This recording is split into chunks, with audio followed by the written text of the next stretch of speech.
Hello guys, current affairs funda में आप सभी का स्वागत है। मैं हूं आपके साथ अभिषेक शर्मा और आज के इस वीडियो सेशन में हम 20 अप्रैल तक के सभी इंपॉर्टेंट करंट अफेयर्स कवर करने वाले हैं। हमेशा की तरह आप इस वीडियो को अंत तक जरूर देखिएगा।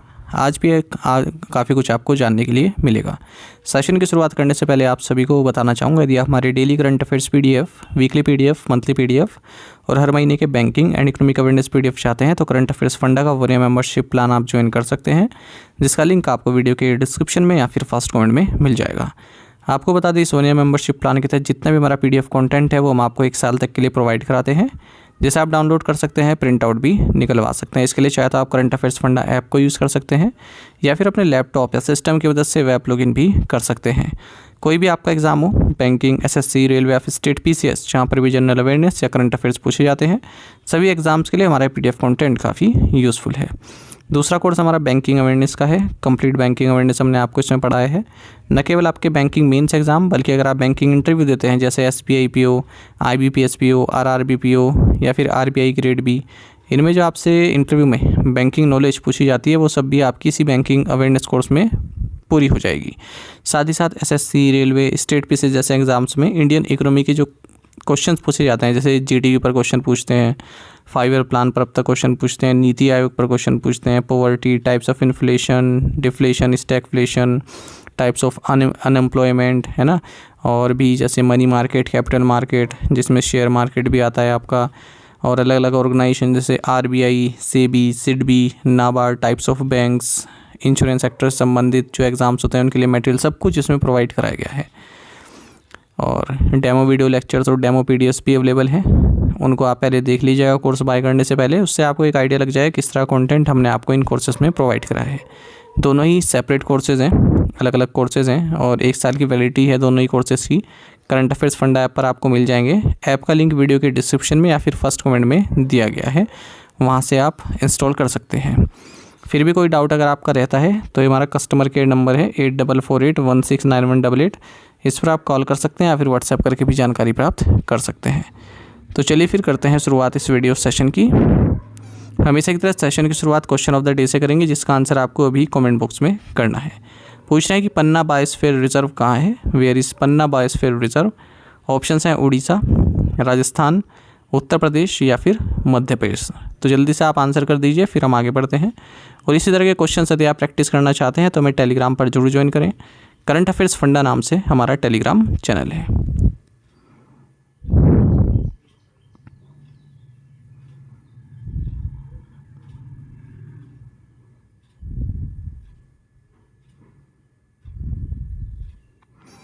Which country has been elected to chair Interpol's Committee on Governance?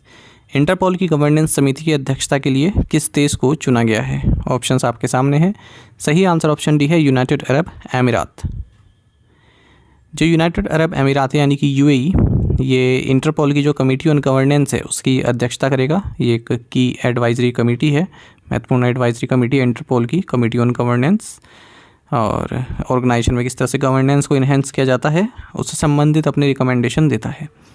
Interpole यानी कि इंटरनेशनल क्रिमिनल पुलिस ऑर्गेनाइजेशन, ये एक इंटरनेशनल ऑर्गेनाइजेशन है, वर्ल्ड वाइड पुलिस कोऑपरेशन को बढ़ावा देती है ताकि क्राइम को कंट्रोल किया जा सके। वर्ल्ड की लार्जेस्ट इंटरनेशनल पुलिस ऑर्गेनाइजेशन है। इसका हेडक्वार्टर्स लियोन, फ्रांस में है। 196 मेंबर स्टेट्स इसके साथ हैं। जैसे भारत में CBI रिस्पॉन्सिबल है इंटरपोल के लिए। Which bank has been fined 29.60 lakh rupees by the RBI? RBI ने किस बैंक पर 29.60 लाख रुपए का जुर्माना लगाया है? ऑप्शंस आपके सामने हैं। सही आंसर ऑप्शन डी है Punjab national bank. Reserve bank of India ने 29.60 लाख रुपए की मॉनेटरी पेनल्टी लगाई है पंजाब नेशनल बैंक पर, क्योंकि इसने RBI के जो डायरेक्शंस हैं कस्टमर सर्विस इन बैंक से संबंधित उसका अनुपालन नहीं किया है। RBI ने 61.40 लाख रुपीज़ की मॉनेटरी पेनल्टी लगाई है कोटक महिंद्रा बैंक पर। इसने भी जो RBI के डायरेक्शंस हैं, guidelines on loan system for delivery of bank credit and loans and advances, statutory and other restrictions, इनका अनुपालन नहीं किया है।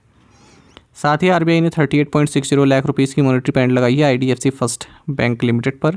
इसने RBI के जो नो योर कस्टमर डायरेक्शंस हैं उनका अनुपालन नहीं किया। Who remained India's largest trading partner for the 4th consecutive year in 2024-25? 2024-25 में लगातार चौथे वर्ष भारत का सबसे बड़ा व्यापारिक साझेदार कौन रहा? ऑप्शंस आपके सामने हैं, सही आंसर ऑप्शन डी है United states. United states India का लार्जेस्ट ट्रेडिंग पार्टनर रहा है लगातार चौथे साल 2024-25 में।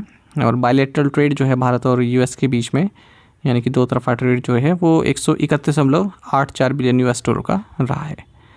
China second largest trading partner है भारत का, 127.7 बिलियन यूएस डॉलर का बायलैटरल ट्रेड रहा है 2024-25 में, जबकि 2023-24 में 118.4 बिलियन यूएस डॉलर का रहा था, यानी कि चाइना के साथ हमारा ट्रेड भी बढ़ा है। चाइना इंडिया का टॉप ट्रेडिंग पार्टनर हुआ करता था 2013-14 से 2017-18 के बीच में और 2020-21 में भी। UAE third largest trading partner है भारत का 100.5 बिलियन यूएस डॉलर ट्रेड के साथ। अच्छा, भारत और यूएस इनका जो ट्रेड है गुड्स एंड सर्विसेज में, उसका जो लक्ष्य रखा गया है वो 2030 तक 500 बिलियन यूएस डॉलर का रखा गया है। फिलहाल 191 बिलियन यूएस डॉलर है। इंडिया का जो एक्सपोर्ट है यूएस में वो 11.6% तक बढ़ा है और 86.51 बिलियन यूएस डॉलर पहुंच चुका है 2024-25 में। और जो इंपोर्ट है, यानी कि हम जो यूएस से हमारे यहाँ सामान आता है, उसमें भी इंक्रीज देखने को मिला है 7.44% का, और कितना पहुंच गया है 45.33 बिलियन यूएस डॉलर। आप देख रहे हो कि भारत का एक्सपोर्ट ज़्यादा है, भारत जो यूएस को सामान बेचता है वो ज़्यादा है बजाय भारत जो यूएस से इंपोर्ट करता है। ठीक है, तो इसका मतलब हमारा ट्रेड सरप्लस है यूनाइटेड स्टेट्स के साथ 41.18 बिलियन यूएस डॉलर का।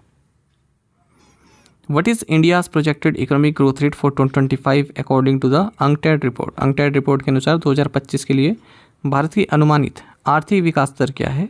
ऑप्शंस आपके सामने है, सही आंसर ऑप्शन सी है 6.5%।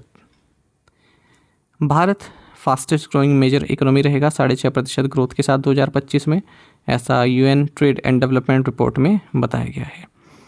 2024 में 6.9% ही ग्रोथ बताई है, लेकिन फिर भी भारत फास्टेस्ट ग्रोइंग इकोनॉमी रहने वाला है।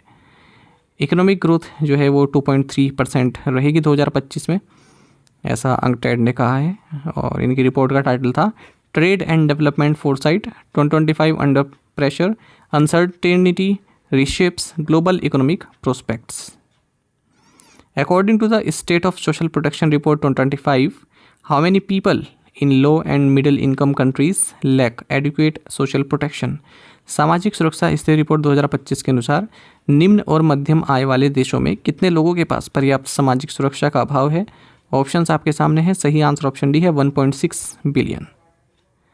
वर्ल्ड बैंक की जो state of social protection report 2025 है उसमें बताया गया है कि लगभग 2 बिलियन पीपल जो लो एंड मिडिल इनकम कंट्रीज़ में हैं उनके पास पर्याप्त सोशल प्रोटेक्शन नहीं है, सामाजिक सुरक्षा नहीं है। एग्जैक्ट बात करें तो 1.6 billion people low and middle income countries में ऐसे हैं जिनके पास कोई सोशल प्रोटेक्शन नहीं है। 88% ऑफ पीपल एक्सट्रीम पॉवर्टी में जो रह रहे हैं उनके पास भी कोई सोशल प्रोटेक्शन नहीं है। 2010 से 2020 के बीच में जो सोशल प्रोटेक्शन कवरेज है लो एंड मिडिल इनकम कंट्रीज़ में वो 41% से बढ़कर 51% हुआ है। इंडिया का भी जो सोशल प्रोटेक्शन कवरेज है वो लगभग डबल हुआ है। 2021 में 24.4% था, वहीं 2024 में 48.8% हुआ है। भारत की जो ministry of labour and employment है इसके अनुसार 65% जो हमारी पॉपुलेशन है वो किसी न किसी सोशल प्रोटेक्शन स्कीम के तहत कवर्ड है, या तो कैश या फिर इस तरह की किसी स्कीम के तहत। 24.8 करोड़ इंडियंस ने मल्टी डायमेंशनल पॉवर्टी से बाहर निकले हैं पिछले एक दशक में, 2013 से 2023 के बीच में। सस्टेनेबल डेवलपमेंट गोल टारगेट 1.3 ये सोशल प्रोटेक्शन सिस्टम से संबंधित है। फिस्कल 2025 के लिए जो वर्ल्ड बैंक ने क्लासीफाई किया है इकोनॉमीज को उनके gross national income per capita के हिसाब से, वो देख लेते हैं, ये भी पूछ लेते हैं एग्जाम में। लो इनकम इकोनॉमीज किसे कहते हैं? जिनका GNI यानी कि gross national income per capita 1145 US dollar या उससे कम है। लोअर मिडिल इनकम इकोनॉमीज रहेंगी जिनका GNI per capita 1146 US dollar से 4515 यूएस डॉलर के बीच में है। भारत भी इसी में आता है लोअर मिडिल इनकम कैटेगरी में। अपर मिडिल इनकम इकोनॉमीज़ की बात करें तो यहाँ पर जो GNI पर कैपिटा है वो 4516 यूएस डॉलर से 14005 यूएस डॉलर के बीच में आता है। हाई इनकम इकोनॉमीज़ की बात करें तो GNI पर कैपिटा ये 14,005 से 14,005 यूएस डॉलर से ज़्यादा का है। Which former India captain has been reappointed as the chairperson of the ICC men's cricket committee? किस पूर्व भारतीय कप्तान को ICC पुरुष क्रिकेट समिति का पुनः अध्यक्ष नियुक्त किया गया है? ऑप्शंस आपके सामने हैं, सही आंसर ऑप्शन डी है सौरव गांगुली। जो फॉर्मर इंडिया कैप्टन है सौरव गांगुली, इन्हें चेयरपर्सन रीअपॉइंट किया गया है आईसीसी मेंस क्रिकेट कमेटी का। और इनके जो लॉन्ग टाइम नेशनल टीममेट रहे हैं वीवीएस लक्ष्मण, उनको भी इसका मेंबर बनाया गया है। गांगुली ने टीम इंडिया को लीड किया है 2000 से 2005 के बीच में, और इस कमेटी में 2021 में उन्हें नियुक्त किया गया था। जो आईसीसी वुमेन्स क्रिकेट कमेटी है, इसमें New Zealand of spinner Katherine Campbell को चेयरपर्सन नियुक्त किया गया है, और इसमें एवरिल फाई भी हैं और फोलेट सी मौसीकी भी इसके मेंबर हैं। The e Sehat app was launched in which union territory. E Sehat app किस केंद्र शासित प्रदेश में लॉन्च किया गया? ऑप्शंस आपके सामने हैं। सही आंसर ऑप्शन डी है, जम्मू एंड कश्मीर। जम्मू एंड कश्मीर में जो चीफ मिनिस्टर उमर अब्दुल्ला हैं, इन्होंने ई सेहत ऐप लॉन्च किया है, जो भी राज्य में लोगों की हेल्थ केयर नीड्स हैं उनको पूरा करने के लिए। और यहाँ पर टेली डायग्नोसिस सर्विस भी प्रोवाइड की जा रही है, यानी कि टेलीफोन के जरिए आपके डायग्नोसिस की पहचान भी कर सकते हैं आप जब अपने सिम्टम्स बताएंगे। Who won the freestyle chess grand slam 2025? Freestyle शतरंज ग्रैंड स्लैम 2025 किसने जीता? ऑप्शंस आपके सामने हैं। सही आंसर ऑप्शन ए है, मैग्नस कार्लसन। तो चेस की बात करें, वर्ल्ड नंबर 1 मैग्नस कार्लसन, ये नॉर्वे के हैं। इन्होंने freestyle chess grand slam 2025 जीता है पेरिस फ्रांस में। American grandmaster Hikaru Nakamura को इन्होंने हराया है। Indian grandmaster Arjun Erigaisi, इन्होंने जो वैक्सियल लेग्रेव हैं फ्रांस के, इन्हें हराकर 5th स्पॉट हासिल किया है। Who has successfully tested India's first QKD transmission over a 4 core multi core fibre? 4 core multi core fibre पर भारत के पहले QKD ट्रांसमिशन का सफलतापूर्वक परीक्षण किसने किया? ऑप्शंस आपके सामने हैं। सही आंसर ऑप्शन डी है, C.Dot एंड STL। C.Dot ने स्टरलाइट टेक्नोलॉजीज लिमिटेड के साथ मिलकर सक्सेसफुली इंडिया का first QKD transmission over a 4 core multi core fibre को सक्सेसफुली टेस्ट किया है। QKD मतलब क्वांटम की distribution system. Multi core fibre technology provides a powerful solution bye enabling data transmission across multiple cores within a single fiber, significantly saving physical space and infrastructure cost. Bose Institute was awarded the Breakthrough Prize 2025 as part of which international project? Bose institute को किस अंतर्राष्ट्रीय परियोजना के तहत break through पुरस्कार 2025 से सम्मानित किया गया? ऑप्शंस आपके सामने हैं। सही आंसर ऑप्शन बी है, एलिस एट CERN।